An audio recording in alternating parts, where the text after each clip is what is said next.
Football ইতিহাসের আরও একটা অবিস্মরণীয় রাতের সাক্ষী হলো পুরো বিশ্ব। কোটি কোটি দর্শকের সামনে বিশ্বকাপের ফাইনালে মুখোমুখি হয়েছিল দুই পরাশক্তি স্পেন এবং আর্জেন্টিনা।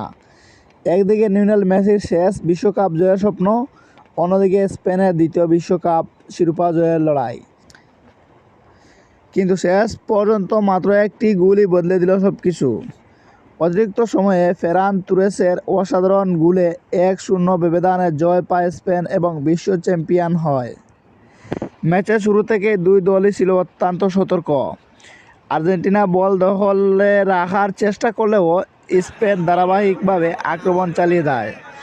দুই দলের গোলরক্ষকই অসাধারণ কিছু সেভ করেন, ফলে নির্ধারিত 90 মিনিটে কোনো দলই গোল করতে পারেনি। এরপর খেলা গড়ায় অতিরিক্ত সময়ে।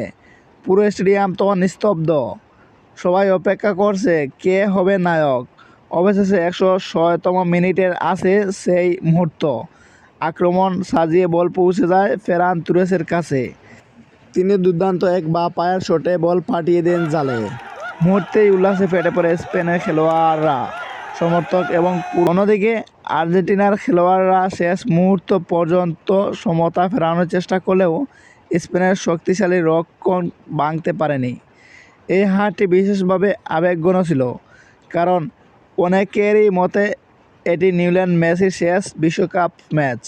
টানা দ্বিতীয়বার বিশ্বকাপ জয়ের স্বপ্ন ভেঙে যায় এই পরাজয়ের।